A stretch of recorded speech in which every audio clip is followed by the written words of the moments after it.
Welcome to From Stuck to Scaled, growth strategies for small and mid-sized businesses, your guide to navigating growth, transformation, and success in today's ever-changing business landscape.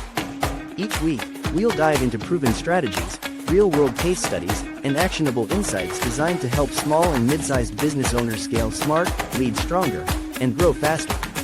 Let's get you unstuck and on the path to sustainable, scalable success. Now your host, Julio Gonzalez. Welcome back to From Stuck to Scaled. I'm your host, Julio Gonzalez.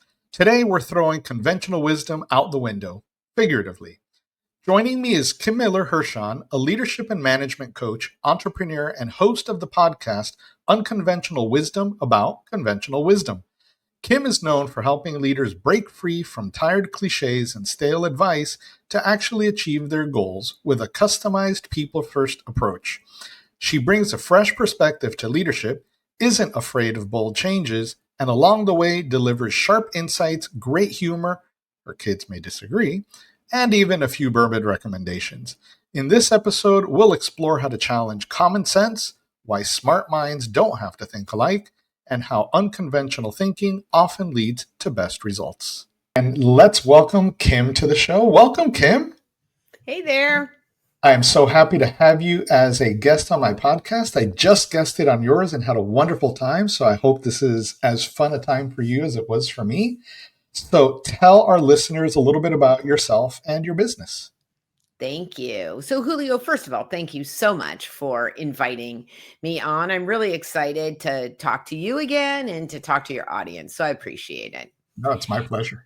Yeah. So I am Kim Miller-Hershon, Kim Miller-Hershon Coaching and Consulting.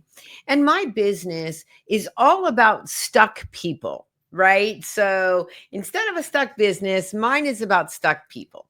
And really, how do you scale yourself? And get whatever it is that you get to wherever it is that you want to get to. And that is really what my business is about. It's coaching and it's training for teams. You know, Kim, I bring this up a lot.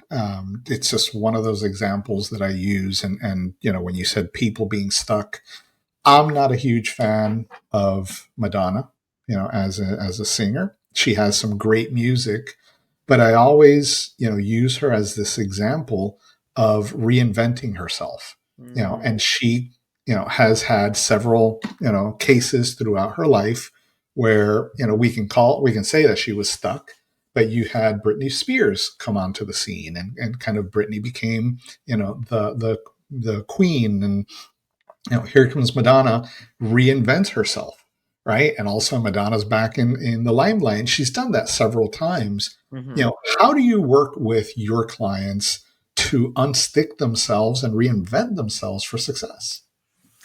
Right. I mean, first of all, you got to be open, right?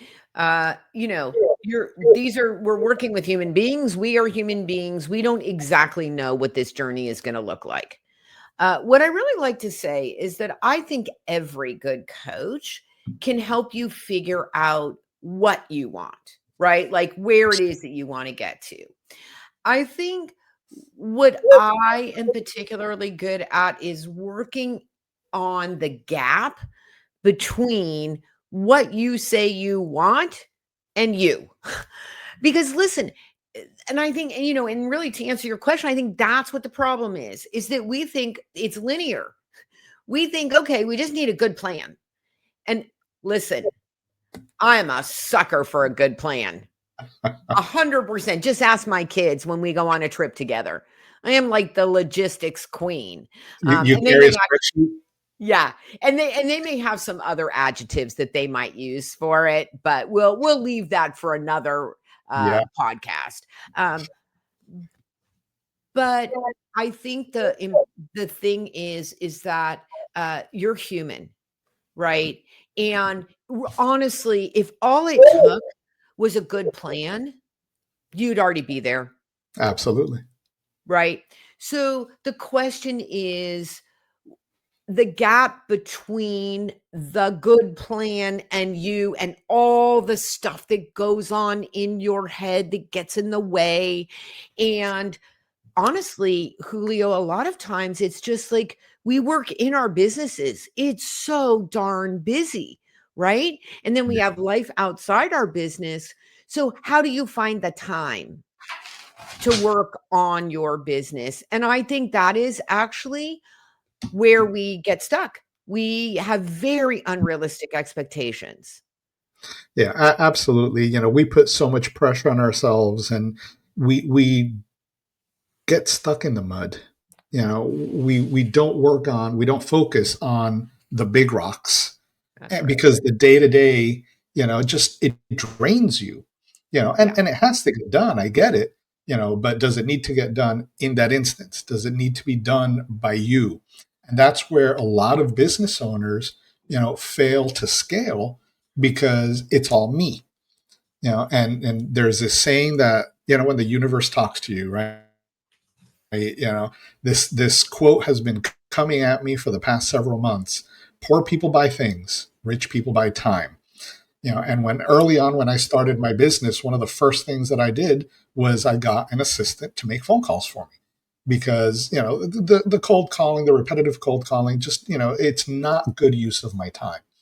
She opens the Mhm. doors when somebody that qualifies, answers. Then the call comes to me, and work the deal.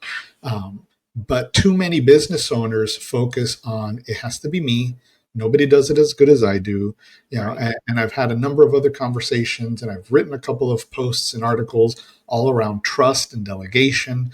Because that's where it boils down to. I don't trust that I can delegate it to somebody. But that Right. lack of trust is their own issue, because they haven't taken the time to properly communicate the expectations in order to be able to delegate and trust. So, do you see a lot of that when you're working with your business leaders? Oh my goodness. I do. And what is really interesting is that I will posit, and this is anecdotal. I'm going to give a statistic that I'm making up.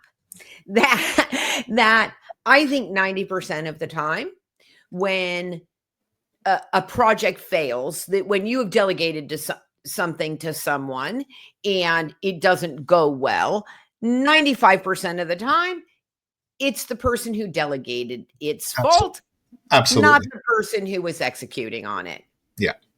right? Yeah. And I was in an outsourced situation several years ago, and we would always blame the customer, because I was on the other side. We'd always blame Blame the the customer. customer. And, we had already started the process of insourcing. And I kept telling them, guys, once we're all, re-insourced back into the customer, who are we going to blame? Because it's us against ourselves. So let's look at the problem, Right, not the symptom, and let's focus on a right, resolution. right, But too often people aren't willing to look at what the real problem is. right. Well, I think, and I'm gonna actually, I would agree, except that I find sometimes I will have clients who say, "Oh, I'm a master at delegating," right? So I think people think if I delegate, then I'm doing it well. Right. And there it's just black and white issue, right? Either I don't delegate or I do delegate, right? And I think that there is something in between where you're delegating, but I'm going to question whether you're doing it well, right? And actually, here's a tip that I'd love to give your listeners and your business owners, which is that I think one of the best, or sort of one of the biggest mistakes, and the best tip that I can give around this is that I say, okay, Julio, because actually I will tell you, I just gave this assignment to my assistant. So I need a list of all my podcast guests with their addresses because I'm going to send them a little gift. All right. And then she does the task, uh, and I can't use it in the format that she gave it to me in. Okay. So you should take two things from that. One, you're going to get a gift soon, so look out for that. Thank you. and but here is the here's the thing that I think we forget to do. Sounds so clear, right? So I think that I have given a very clear instruction and I move on to the next thing. When it doesn't come back in the way that I need it, my experience of that can be, how much clearer can I be? Right? Here's the tip. And you've got to do this carefully because you don't want to be patronizing. Here's the way I suggest you say it. Hey, Julio, just to make sure that we're on the same page here, can you just tell me what it is that, like what the task is, right? To make sure what I'm doing is checking for understanding. Right. So I said something and I'm very clear about what I need you to do. I want to know if you heard the same thing, right? And the thing is that if I say to you, and how many times have we done this? Is it clear? And you say yes, because it's clear to you. Right. Right. But we have not checked that what my expectation is and how you are going to go about doing this task are the same thing. Right. Absolutely. And that misunderstanding is what causes the majority of the issues. Exactly. Right. So tell me a little bit about your podcast, Unconventional Wisdom, about conventional wisdom. And this is a bit of a rhetorical because I was on your podcast. Mm-hmm. How did you come about with starting that? And the unconventional wisdom part is awesome for me, and that you use that approach in your business is great. So tell our listeners about that. I think it comes from a little bit of my own experience. And I think you and I have talked about this. I don't know if we talked about it on the podcast, but we've certainly talked about it otherwise, where you had a very successful corporate career before you decided to do your own thing. I did not. And I just couldn't figure out a way to fit in.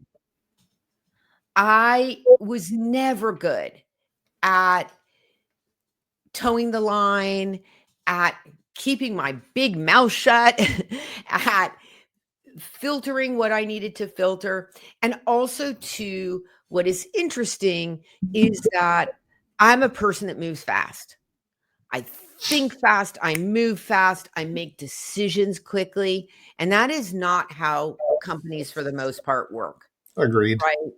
And I was impatient and unfortunately somewhat vocal about that impatience. And you can imagine how well that went over.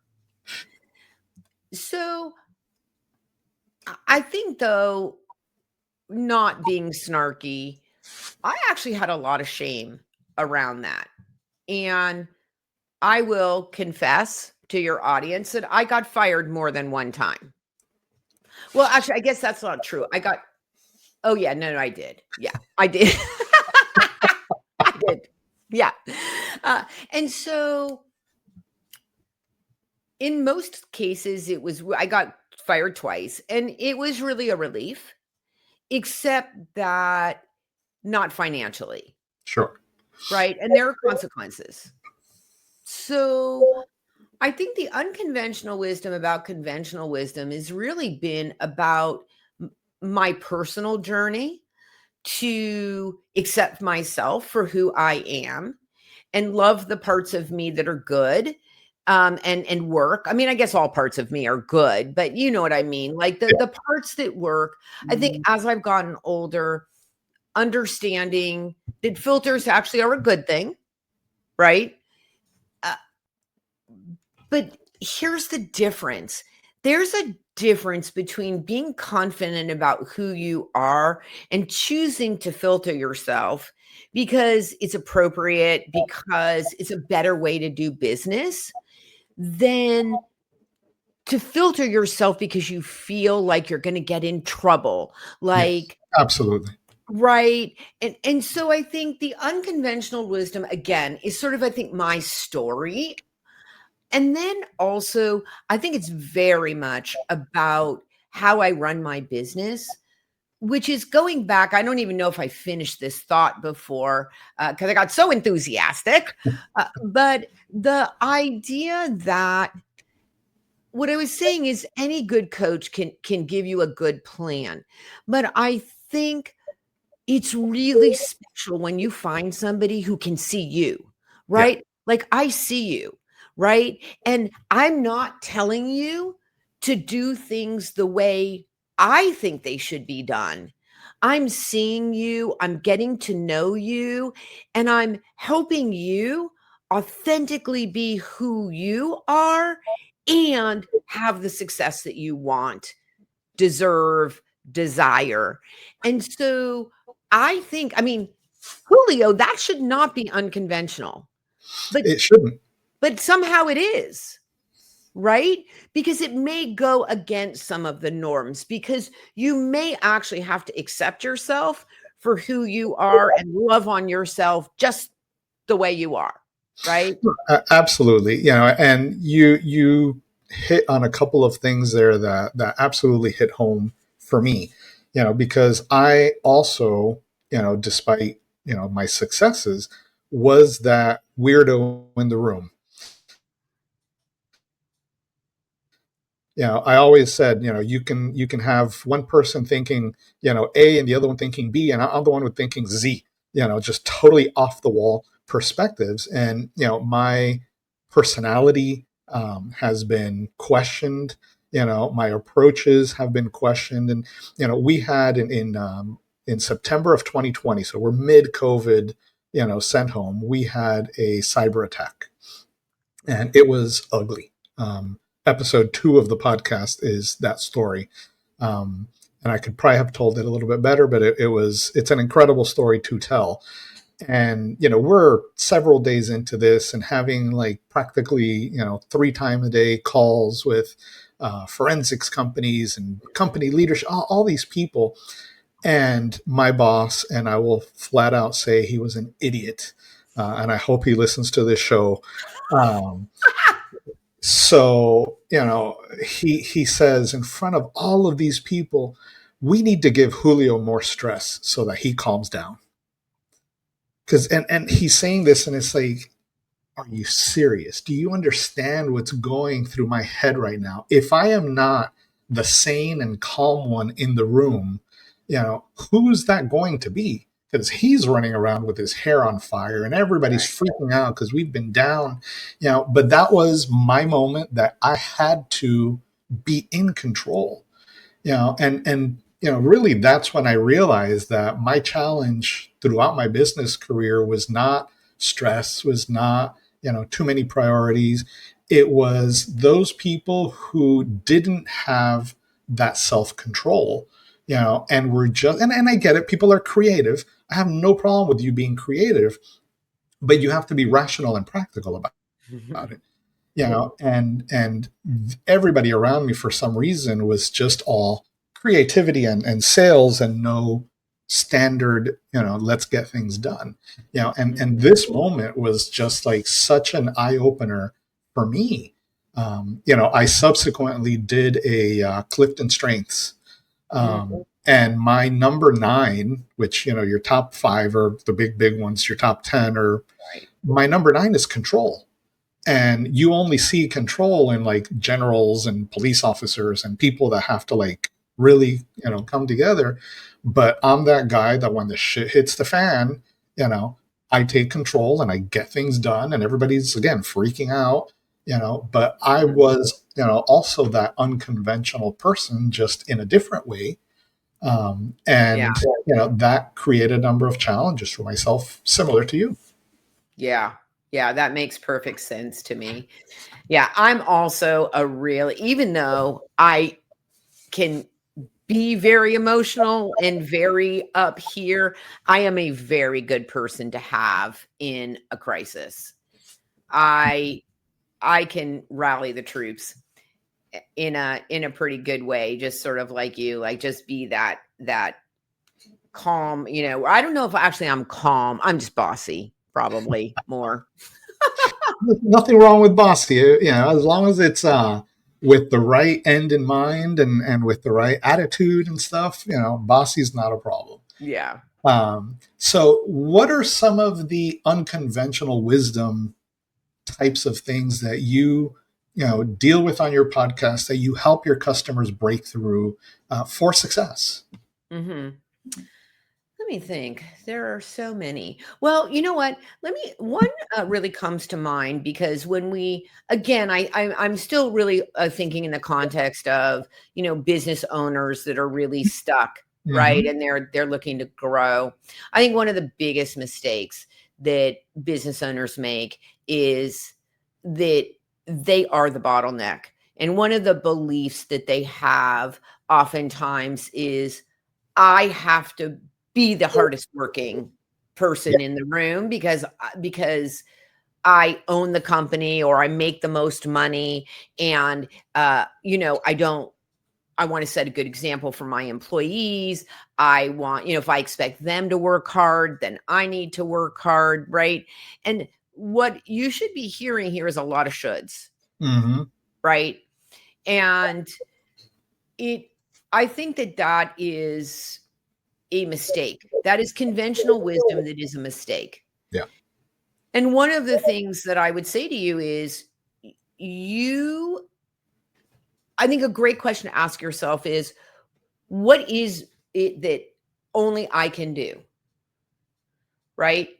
I kid you not, I'm working with a client right now who has a very significant multi-million dollar business.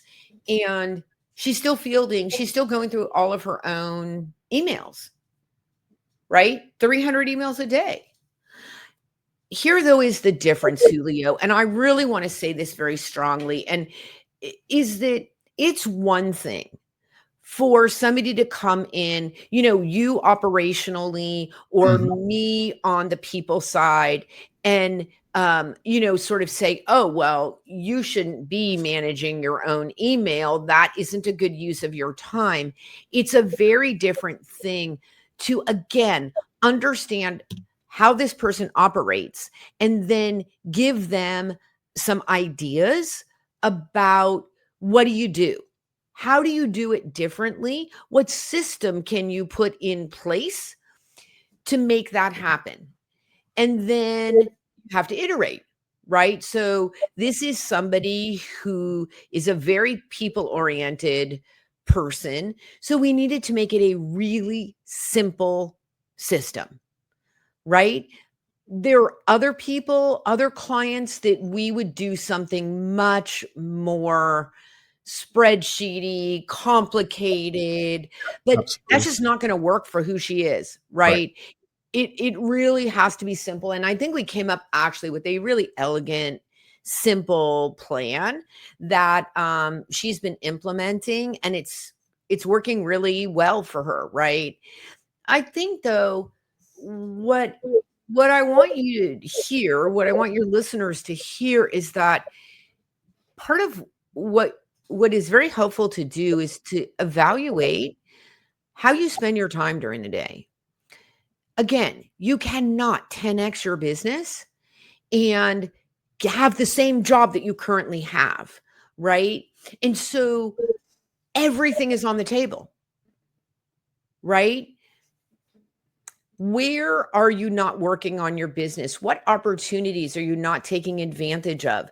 Do you give yourself some mind space to think about strategy, right?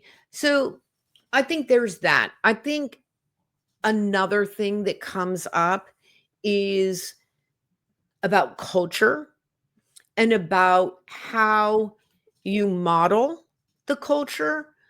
Do your values, how do you behavioralize the values that you have in your company, especially if you've got remote or hybrid workers? Yeah. Yeah. And I had a conversation around culture on an earlier podcast, and too many companies give a ton of lip service to culture. And you can say we have all this culture. You can have events around your culture, but what happens in, the quiet periods? What happens when it comes to decision making? Because part of your culture is your decision making. Do you make decisions by committee? Do you make decisions linearly?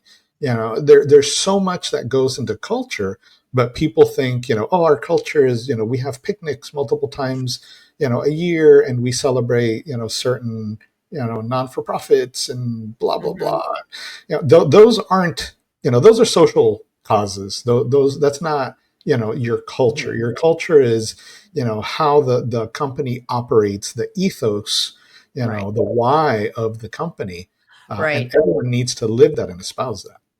Exactly. And I think you just hit the nail on the head.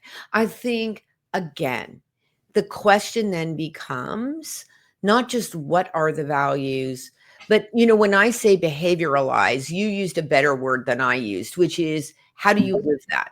How does, and listen, from the receptionist to the I don't know, the warehouse manager or truck driver to the corporate, VP to the HR person, like how do you live those values? And then I think you said another really important thing. And actually it's so interesting that you brought this up because I literally just did a presentation to my group coaching program on this, which is around decision making. So if you're stuck and you want to scale, one of the things that you really need to delineate is who can make decisions, to what level, what do you do when you can't come to an agreement, how long are you going to spend deciding, right? Like all these things actually have to be codified, Completely. right? And so I think we do a lot of lip service, like you said, to what these things are. And listen, I don't want to minimize the amount of effort it takes to even get to the point where you can actually articulate what these things are, because that is a heavy lift, right? Because Yes, when you start your business, it is just like it just is, right? And then you get to the point where you actually have to codify these things. It is a heavy lift. I think, though, we forget to take it to the next step. And we make a lot of assumptions about, well, like treat everybody nicely. Well, what does that mean? Right? Like what I think is nice and what you think is nice may look very different. two totally different things. Yeah. Right? Although we're both nice, I think we'd agree. But but that's the problem, right? I think we'd agree, Yeah. right? Here is the other thing that I want to mention because I do actually really think this is a huge mistake that I see in companies, which is what we tolerate. So when we talk about, let's just say, an employee who is not performing well, or it's somebody's family member, or it's a longtime employee, something like that. And even if it's not, it doesn't matter, but oftentimes they fall into those Yeah. categories. Yeah. So we don't want to discipline that person or put them on a PIP, right? Performance improvement plan, or do anything because we are non-confrontational and we don't want to have to do that. Think about what you are telling everybody else who shows up every day and is meeting or exceeding expectations. You're saying to them that that doesn't actually really matter because you could actually have poor performance and you'd still have a job, right? Yep. And I think that that is something that I would encourage your business owners, and sometimes there don't even have to be the business owner, right? But you are the leader or the manager to really have the courage to be able to talk about behavior and expectations and performance. And Julio, like I say, to everybody who will listen to me, which, there's that. But, anybody, any employee who comes to a performance review and hears about something they don't like about their performance, and this is the first time they've heard it, that is a huge management mistake. And shame on you for doing that. There should never be surprises in your performance review. Because, and the other thing is too, okay, here's the tip. Sorry, I know I'm all over the place here, but here's the tip, okay? The tip is, here's a reframe, and here's a way to make it easier to have the conversation. There's two tips. One tip is, remember, as a manager, one of your main jobs is to develop and support your employees. Absolutely, yeah. Right? So you actually, by not giving them the feedback, you actually are robbing them of the opportunity to improve. You're not doing your job, and you're not giving them the opportunity to grow. Yeah. Right. So I think that is not like, that's significant. So that is number one. I think the second thing is sort of what you are then telling everybody else that it is okay to do, right? It's okay, and it does not reflect well on you, right? So I think if that helps you do a better job. And listen, whether they're coming to you, they're coming to me, they're going to a different manager training or coach, like, that's what we do, right, Julio? Like, we help people figure out how to do those things, how to execute on those things. So you don't have to do it alone, but don't shy away from it because you can't figure out the words or you're conflict avoidant.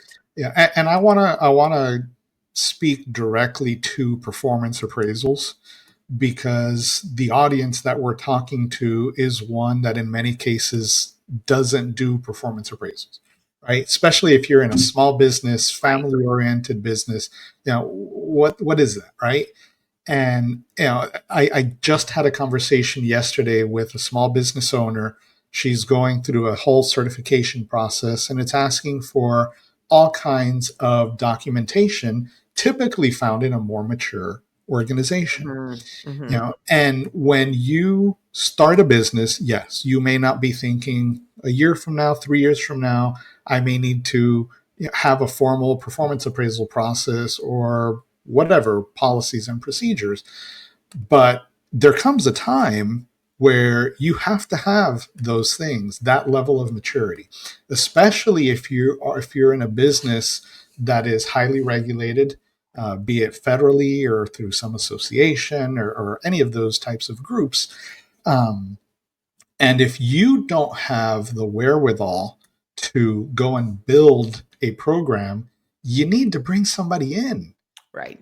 You can bring in a Kim from a people perspective. You can bring in, a Julio from an operations perspective. Bring in a CFO, and these can all be fractionals, so right. Consultants. But bring the people in. Don't just keep, trying to fumble in the darkness. And then expect the company to grow effectively and people to be satisfied in their jobs. You need a level of maturity as your company evolves if you're planning to scale. It's not optional. You've got to build these things into your business, and if you've never done it before, bring in the expertise to help you build that. Too many business owners think, it's going to cost me so much money. Yeah, it's going to cost you some money. But I guarantee you, you bring in one of us and you will make, the money in multiples, by properly structuring yourself, your company, your operations, for greater success. Mm-hmm. And that's too often that's discounted, just based on pure cost. And it's a disservice to that business. That's right. Or the business owner tries to wear all the hats. Yeah. And you can't. You can't. And a fractional CFO, like somebody who, like you, who is an operations person, that isn't your job. You don't want, listen, as the owner of a company, you don't want to know what Julio knows. You just don't, right? And so that's where that kind of expertise can come in at, like you said, at a fraction of a cost, right? You're not big enough to be able to have the, nor do you need those people full time. Right. Of But course. you need the expertise, 100%. Yeah. And it's so accessible, especially these days. That's right. That you don't have to be afraid of the cost. And well, another conversation that I had today was around consultants, and the comment was, "I want a war general, not a peace general." And it's like, okay, so you've been talking to all the wrong consultants, all of this time, because you don't bring a consultant in to make prettier. You bring a consultant in when things are not working and you need to break down walls and improve them. So I don't see that there is such a concept as a peace general in a consulting space, because we're not needed. And if you are looking for somebody and you get this nice person that's going to come in and say, yeah, your operations is okay. Yeah, that's definitely not the person that you want. And you also don't want somebody that nitpicks and finds every last little detail, or finds issues just for the sake of finding issues. What are the real issues that we have? Let's address that. Again, be it from a people person, on your side, or an operations person on my side. What are those big rocks? What do we need to address? And yeah, over time, as we address the big rocks, we'll address those smaller priorities, and the entire organization matures, is elevated. Mm-hmm. But you have to have that focus to address those key areas, and where the pain is where the growth is. Right. Yeah. It's interesting. I just finished up I did a leadership survey. So I interviewed 16 of the leaders in the company, asking them everything from what they think the business priorities should be to where the biggest pains are and so forth.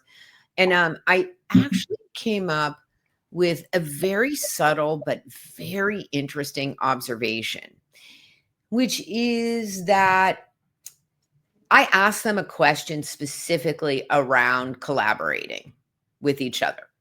And it was a genuine question. I had no agenda behind it.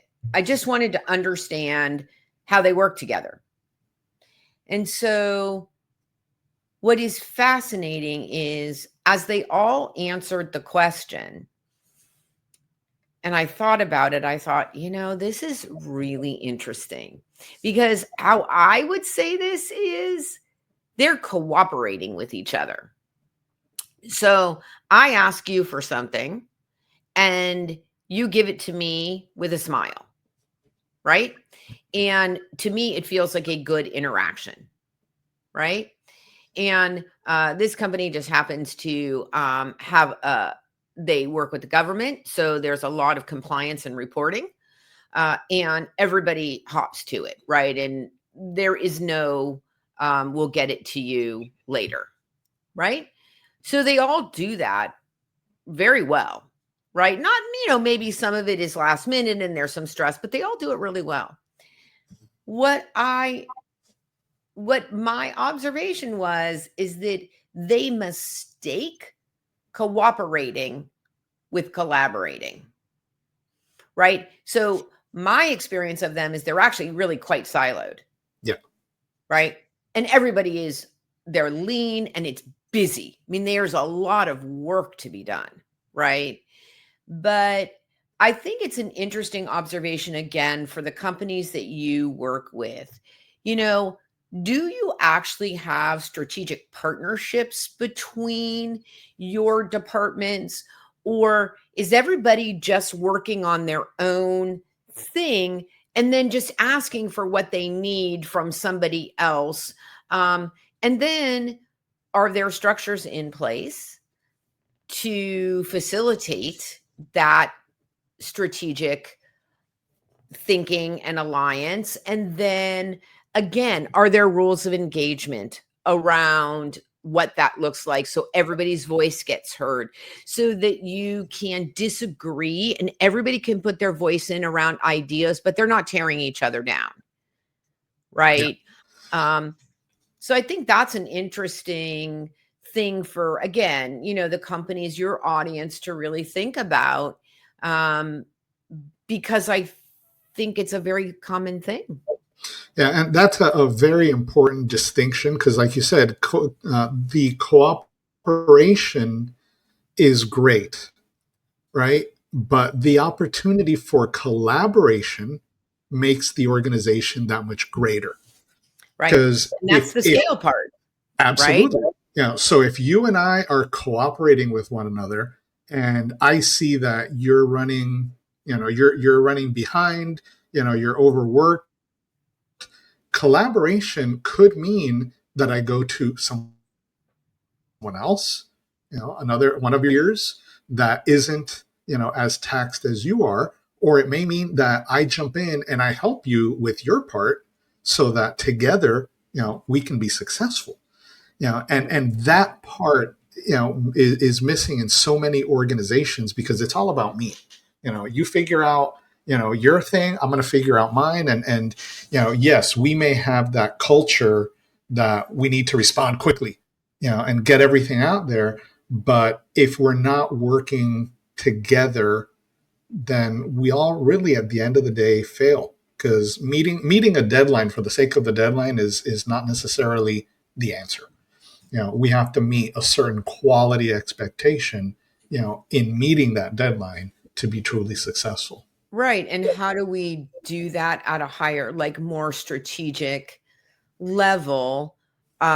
Because I know my part, but I really may not know. I mean, you know your part way better than I know, right? But if we're up here, right, and we're trying to figure it out, and of course, like, it's not to say that you got to do your stuff, right? You have to do your day to day, but are there structures in place to really do some of that more strategic work? And again, what are the rules of engagement around that? Because that is a really important piece of the puzzle.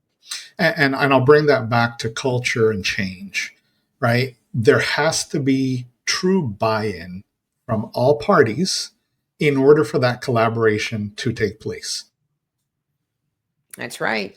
Because if I don't believe in your mission, if you don't believe in my mission, if we don't see each other's needs, and maybe they're not, I was going to say that, as equal needs, they may not be equal needs, but we have to, both believe that at the end of the day, what we do, what each other does, is in the best interest of the organization. Right. And leadership has to, really convey that and live it. So as an example, going back to the shoulds, right? That's some conventional wisdom that I think is important. But the leadership has to demonstrate that for people to say, wow, Julio really, works well with Kim, even though, they're in competing departments or have competing priorities. But, when it's important, when there's a deal, when, whatever, you could see how they come together. So, we need to, live by that same principle. Right. That I think is critical in an organization for success and scalability. Absolutely. There's nothing worse than, how when you apply for a job and then on the bottom, there's the, this is what Everything we else. stand, right. Yeah. Like, this is what we stand for. And this is, how we show up and our mission. And, now there's like the website that shows all the picnics and the fun things. And there's nothing worse than walking into that org thinking that that is how it's going to be, and then finding it to really be something else. And it's interesting because it was so funny. I said this to a client and I was like, this is just a Kim idea. And then she said, oh, my husband's company, which is like a big Fortune 500 company, they've instituted this. And I was like, okay, so maybe it's not so original. But, in regards, because how I said before we were talking about modeling, and I said one of the mistakes that executives and owners make is that they've got to be the one turning the lights out at the end of the night. And what I said to him was, maybe in some random day or once a quarter, whatever it is, everybody takes the day off. And it's forced. And you enforce that nobody can use the day to catch up on work. Nobody can open their email, that you're actually going to check to make sure that nobody opened their email, that when you say it's a day off, you mean it is a day off. There is nothing that is so mission critical in our business that we can't not answer the phones or emails for one day, right? And I think that's the kind of modeling that you need, right? I know this is a little bit of a random thing to say, but I want to give one other, because we're kind of talking about rewarding people. I want to give one another tip. Mm-hmm. And that is that we also make the mistake of rewarding everybody the exact same way, and B, rewarding people with what we would want. Yes. As opposed to actually, oh my God, could you actually ask the person how they would want to feel valued? I had a client a number of years ago who at the end of the year was an all-woman firm, although it wouldn't necessarily need to be, but just happened to be an all-woman firm. And at the end of the year, the bonus that everybody got was a designer handbag. Okay. Now, for some people, that is something they would never buy themselves and would just feel like, oh my God, my Louis Vuitton or my Valentino, like how cool is that? Well, for those people who have worked at that firm for a while and or people who just don't, like, that isn't valuable, could you imagine saying, oh my God, you spent $2,500 on a purse for me? Like, if you had given me the $2,500, right? Like, that would have been much more valuable, right? Yeah. So I think it's really asking people how they would feel rewarded. And the last thing that I would say about that is that you also need to be really mindful of how you give people praise. So for some people, calling out their achievement at an all hands meeting, they would rather go to the dentist and have a tooth pulled without Novocaine, right? Than to have all eyes on them, right? Yeah. And it doesn't mean that they don't want the recognition, but a private one-on-one would have been much more meaningful and not embarrassing, right? So I think that is the other thing to be super mindful of. And just audience, if you would like to know, you can always say I did a great job at a meeting, and I will love that. Well, Kim, you've done a great job here. You've twisted my agenda a little bit because you gave all of your tips throughout, which I think was great because we got to talk a lot more about them than we typically do on the podcast. But I love our conversations. We need to find a place to meet, either in California or next time you come out to Florida, because we definitely need to meet in person. I think we'll have a riot. So we'll have to plan that. And, I think our listeners will greatly enjoy this conversation. So big thanks to Kim Miller-Hershon for reminding us that smart minds don't have to think alike and that sometimes the best growth comes from breaking the rules. If this episode got you thinking differently, subscribe to From Stuck to Scaled and unconventional wisdom about conventional wisdom, so you never miss conversations with leaders who are rewriting the playbook. And don't forget to share this one with a colleague who might need a nudge to ditch the cliches and embrace bold thinking. We will see you next week. You've been listening to From Stuck to Scaled, Growth Strategies for Small and Mid-Sized Businesses, produced by Optocution LLC.